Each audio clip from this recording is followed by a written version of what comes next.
The doorbell never rang. That was the first thing I noticed. Instead, I heard 3 car doors close within seconds of each other, out on the street, and I already knew who it was before I looked. Denise's SUV. Mark's rental, since he'd flown in. Lily's little sedan parked crooked behind them both. I stood at my kitchen window and watched my 3 grown children walk up my driveway together, shoulder to shoulder, like they'd rehearsed it. They thought they were about to stop me. What they didn't know was that my bags were already half-packed, upstairs, behind the guest room door. I want to tell you the whole thing, not just the part where they showed up, because if I only tell you about that Sunday afternoon, you'll think this story is about an argument. It isn't. It's about a woman who spent most of her life making herself smaller so other people could feel comfortable, and what it took for her to stop. My name doesn't matter for this story, not really, so I'll just tell you I was 71 years old that spring, and I had been alone in that house for 6 years, since my husband Walter passed. Heart, the doctors said, though I always thought some part of it was just that man working too hard for too long and never learning to sit still. We were married 42 years. He taught history at the high school 2 towns over, and I ran the front office at the elementary school in ours. 34 years, if you can believe that. I knew every parent, every excuse, every kid who needed someone extra in their corner. I was good at it. I was good at being the one people leaned on. That's the thing nobody tells you about a life like mine. I had spent my whole life being the one who took care of everyone else. My kids, obviously. Walter, in the quiet ways a marriage asks of you. My own mother. At the end, my co-workers, my neighbors, the church committee I somehow ran for 11 years without ever agreeing to run it. I did not resent any of it, not really. I loved being needed, but somewhere in there, I lost track of what I wanted because nobody was asking. When Walter died, the house got very quiet. I want to be honest with you about that part because this story doesn't work if I pretend those first couple of years were fine. They weren't. I kept myself busy. I volunteered too much. I said yes to things I didn't want to do because saying yes was easier than sitting alone with how loud the silence had gotten. My children checked on me constantly, which I was grateful for, and which also, if I'm honest, made me feel like something breakable, like a vase somebody had moved to a higher shelf. I didn't blame them for that. Their father had just died. I understood the fear underneath it, but there is a specific kind of loneliness in being loved so carefully that nobody asks what you actually want anymore. They asked if I was eating. They asked if I was sleeping. Nobody asked me what I was dreaming about doing with the rest of my life, because I think, in their minds, that chapter was already written. Retirement, the house, maybe a cruise once a year with the ladies from church. A slow, safe, small life. I did not see it coming. How much that started to weigh on me. The spark, if I can call it that, came from 2 places at once, and I still think about how strange it was that they arrived together. The first was Ellen. She and I went to college together 40-some years ago, and we'd stayed close the way old friends do, mostly phone calls and Christmas cards, until about 3 years ago, when she did something that shocked everyone who knew her. She sold her house in Ohio and moved to the Philippines. Just like that. Her husband had passed a year before mine, and she told me once, on the phone, that she'd looked around her empty house and thought, I am not spending the rest of my life waiting in this room. She sent me pictures, not vacation pictures, the kind people post to make you jealous, real ones. Her sitting on a little porch with a cup of coffee, laughing with a neighbor, a market full of fruit I didn't recognize, a small community of other retirees, some American, some not, who looked out for each other the way a good neighborhood used to. She told me the cost of living let her breathe in a way she hadn't breathed in years, that her retirement savings, which had felt thin and worrying back home, went a lot further there. She was careful when she told me that, and I want to be careful telling you, because I know it isn't the same for everyone, and it depends so much on where you live and how you live. But for her, it worked. English was spoken everywhere she went. People were warm to her, especially warm to someone her age, in a way she said she hadn't felt in the States in a long time. The second thing was smaller and scarier. I had a health scare that winter. Nothing dramatic, and I don't want to make it more than it was, because that isn't honest. My heart did something odd one evening, a flutter that turned into a trip to the emergency room, a night of monitors and hushed doctors, and in the end, a manageable diagnosis and a new medication. I was fine. I am fine. But lying in that hospital bed at 2 a.m, hooked up to a machine that beeped every time my heart did something it wasn't supposed to, I did some arithmetic I hadn't let myself do before. I thought about how many years I probably had left, and how many of them I wanted to spend waiting for something to happen to me, instead of going out and living while I still could. That's when I realized I'd been waiting for permission to keep living, and nobody was going to hand it to me. I was going to have to take it. So I did something I hadn't done since I was maybe 25 years old. I made a decision that was only mine. I did not announce it. I want to be honest about that too, because I've thought a great deal about whether that was fair, and I've landed somewhere complicated. I told Lily, my youngest, early on, when it was still just a feeling more than a plan. She was the one I'd always been closest to, the one who called just to talk instead of just to check on me. I told her I was thinking about it, just thinking. The way you tell someone a secret you're not sure is real yet. She didn't laugh at me. She didn't panic either. She just asked good questions. I appreciated that more than she probably knew. Over the better part of a year, the thinking became research, and the research became a plan. I looked into the kind of long-stay residency option that a lot of American retirees look into when they consider a move like this, the kind that generally asks for some proof of income or savings and involves working with the country's own retirement authority. I want to be honest that I am not an immigration lawyer, and neither is anyone telling this story, so I won't sit here and give you exact numbers or promise you a process, because those things change. And anyone seriously considering something like this needs to sit down with an attorney or the appropriate consulate and get the real, current details. What I can tell you is that the option exists, that it is fairly well established, and that with patience, it is workable for an ordinary person like me. I flew out to see Ellen on my own, told my kids it was a girls' trip, which wasn't exactly a lie. I stayed 3 weeks. I walked the streets near her place. I sat in on a church service. I talked to other retirees at a little cafe Ellen liked, people who'd made the same leap 5, 10, 15 years before me, and were still there, still glad. I looked at a small rental not far from Ellen's building, simple, clean, with a covered porch that got a breeze in the evenings. I signed a lease before I flew home. I want you to understand that. This was not a woman on a whim. This was a woman who had done her homework. I came home and I did not tell my other 2 children. Not yet. I told myself I was waiting for the right moment. And maybe that was true, but I think, underneath it, I was protecting something fragile. I wasn't hiding it.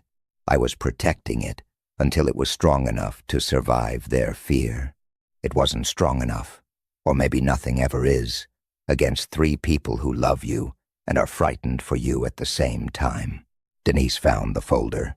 I still don't know exactly whether she was looking for something else in my desk, or whether Lily let something slip without meaning to, or whether I simply wasn't as careful as I thought I'd been. It doesn't matter now. What matters is that on a Tuesday, Denise called me, her voice tight in a way I recognized from when she was a teenager and furious and trying not to show it. She asked me if it was true. I told her it was. She didn't yell. She just went quiet and said she needed to talk to her brother and sister and hung up. 5 days later, they were all in my driveway. I let them in. I made coffee, because that's what you do. even when your hands aren't entirely steady. We sat at my kitchen table, the same table where I'd helped with homework and frosted birthday cakes and once, years ago, told all three of them that their father had died. It felt strange to sit there and feel like the one on trial. Denise went first, because Denise always goes first. She's 46, and since Walter died, she's quietly made herself the person everyone calls in an emergency, the one who knows my doctor's names and my medication schedule, and where I keep my important papers. She looked exhausted before she even opened her mouth.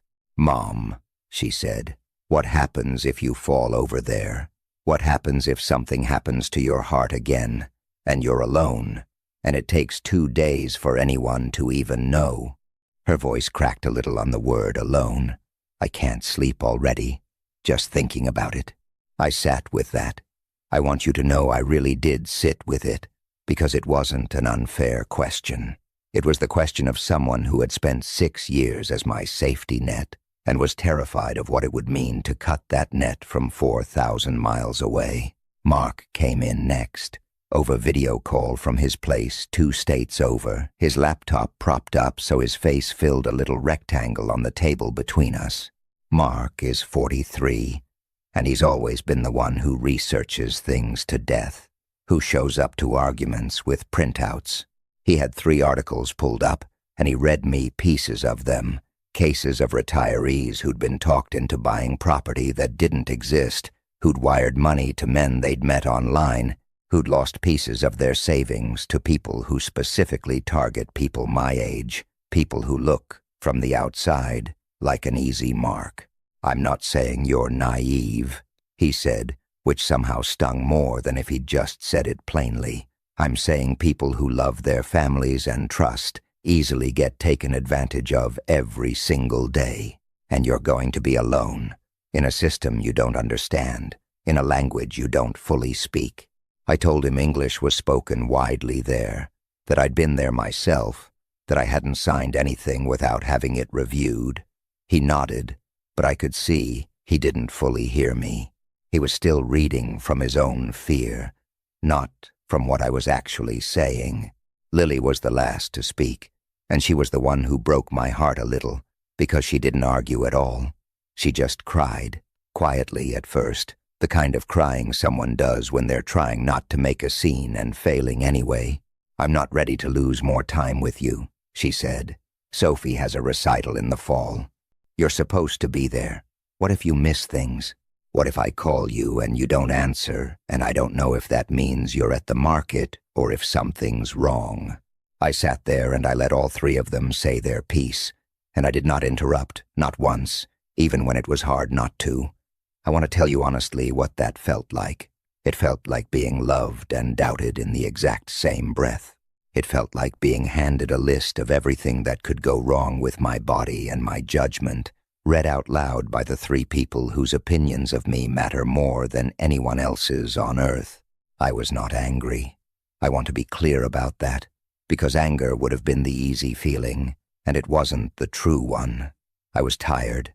I was tired of being told what I could handle by people who had never once asked me what I could handle. I sat there with my coffee going cold, and I thought, I raised these 3 people to think for themselves, and now they are using that exact skill to tell me I can't think for myself anymore.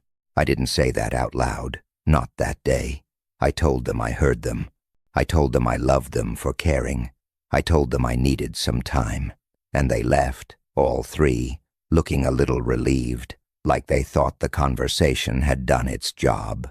It hadn't, but that night, alone at my kitchen table with the folder in front of me, I have to admit something to you. I doubted myself, really doubted myself, for the first time since I'd started this whole thing. It was almost 3 in the morning. I couldn't sleep. I sat there with the lease and the plane ticket and Ellen's number written on a card, and Denise's voice kept playing over in my head. "What happens if you fall over there, and it takes 2 days for anyone to know?" It wasn't a cruel question.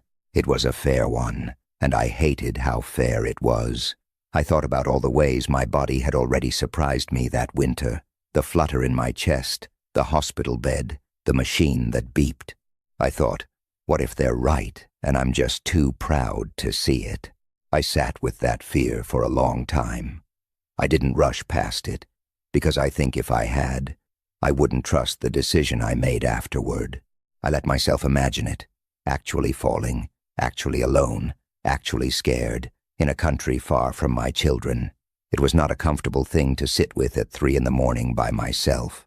And then I thought about Walter, not in some grand, mystical way, just a memory, one he'd probably forgotten he ever gave me, from maybe 15 years before he died. We'd been at a dinner with some other teachers from his school, and I'd wanted to speak up about something, some opinion I had, and I'd swallowed it instead, the way I usually did, because it felt easier to let the room move on without me. Later that night, in the car, he said something I never forgot. He said, "Carol, you disappear in rooms so other people can feel bigger.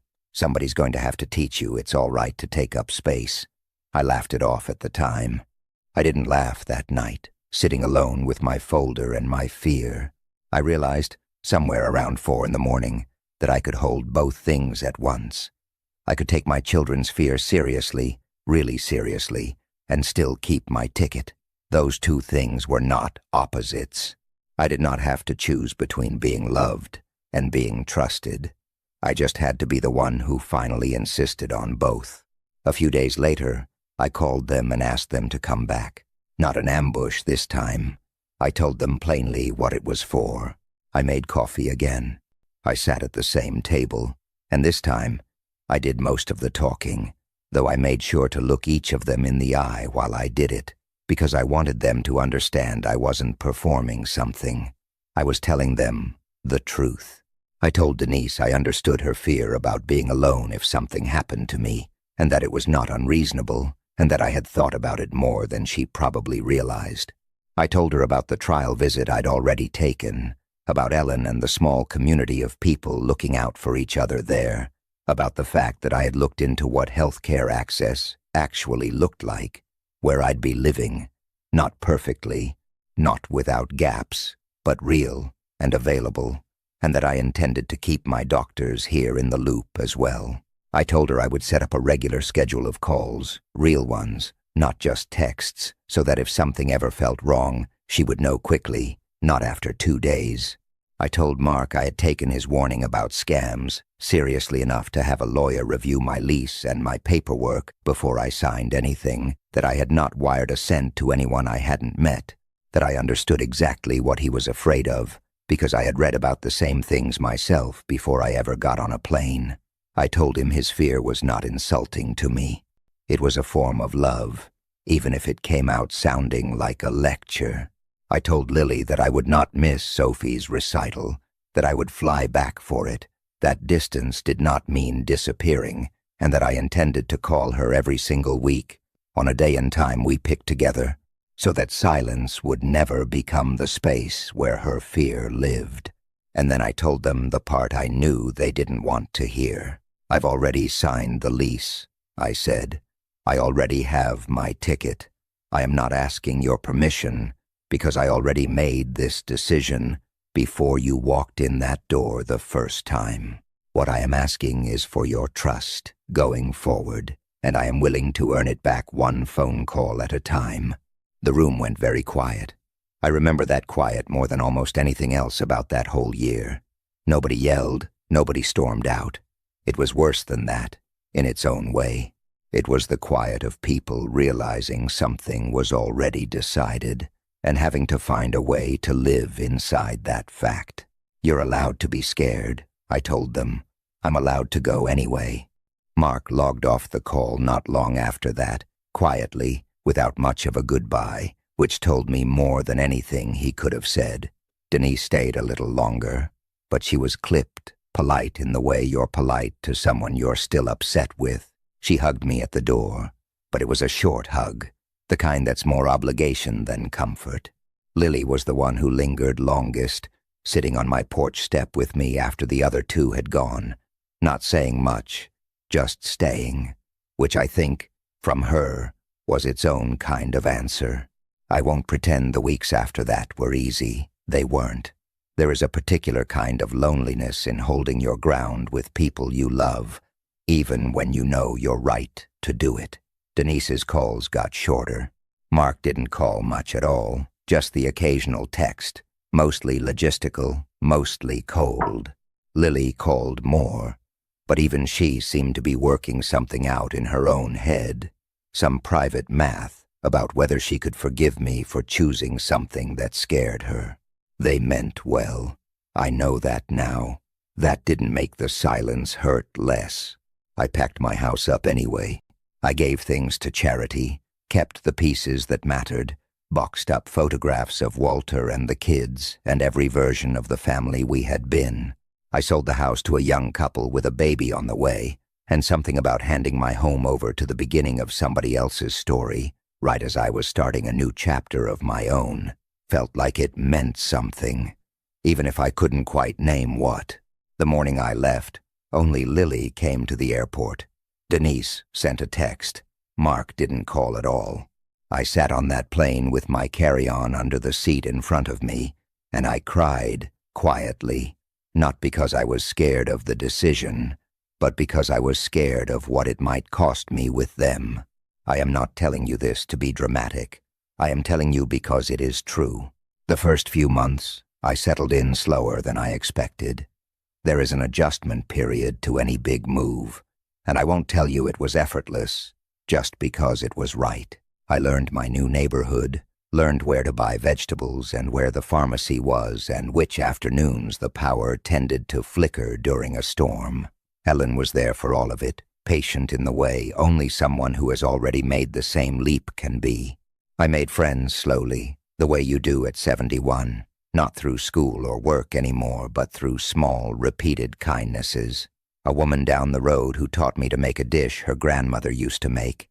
A retired teacher from Michigan who'd been there 9 years and still called it the best decision of his life. And every single week, on the day and time we'd agreed on, I called my children, all 3, sometimes together, sometimes separately. I did not let a week pass without it, not once, even during weeks when the calls were short and a little stiff. The bridge back did not happen all at once. I want to be honest about that, because I think a lot of stories like this get told as if one big moment fixes everything, and that has not been my experience, and I don't think it's most people's experience either. It happened slowly, in small ordinary moments that built on top of each other. There was the afternoon Denise called during her lunch break, just to talk, and in the middle of the call, my internet went out, and instead of panicking, she listened to me calmly troubleshoot it with my neighbor over the fence in 2 languages, laughing about it after, handling the whole small crisis without missing a beat. I don't think she said anything about it in the moment, but the next week, her voice on the phone was warmer. Something in her had let go, just a little, watching me be capable instead of imagining me helpless. There was the evening Mark called, not texted, actually called, and told me he'd gone back and read the fine print on one of the articles he'd quoted at me that day at my table, and realized it described a scam involving a completely different kind of property deal than the one I'd made, one I'd had reviewed by an actual lawyer before I ever signed anything. He didn't make a big speech about it. He just said, I think I was scared, and I found the scariest articles I could to justify it. I'm sorry, Mom. I told him I understood, because I did. Fear does that to people. It goes looking for evidence to make itself feel reasonable.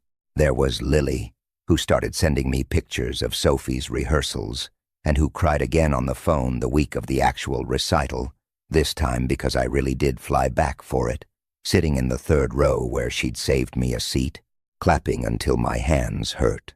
It wasn't one phone call that fixed it. It was 100 small, ordinary ones, each one a little brick in a bridge.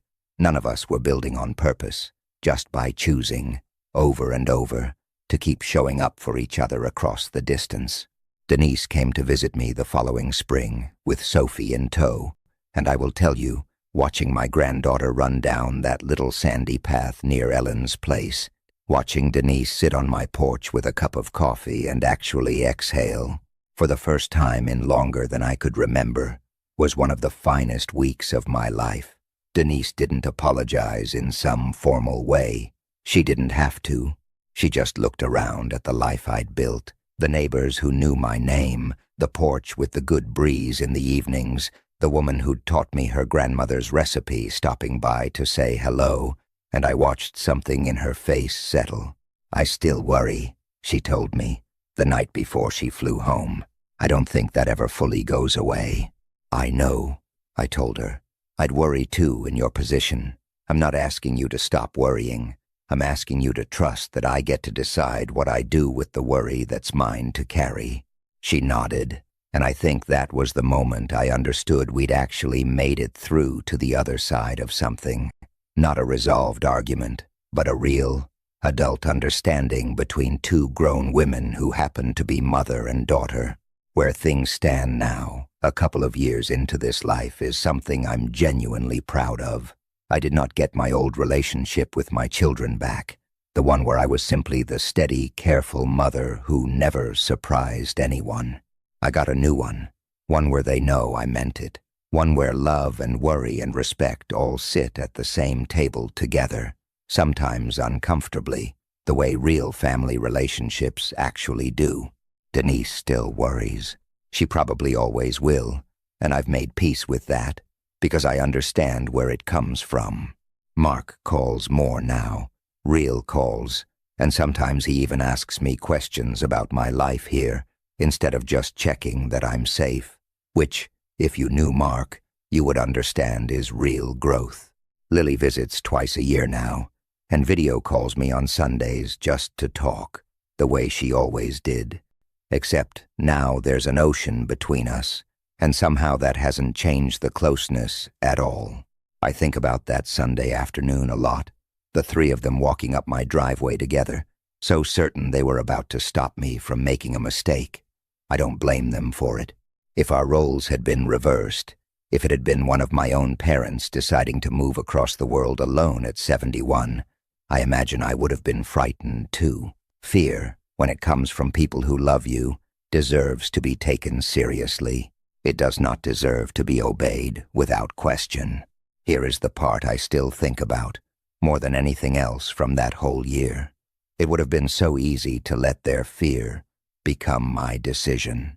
It would have been easy, and in some ways expected, for a woman my age to nod along, unpack her bags, and call it wisdom instead of what it actually would have been, which was surrender. Nobody would have blamed me for it.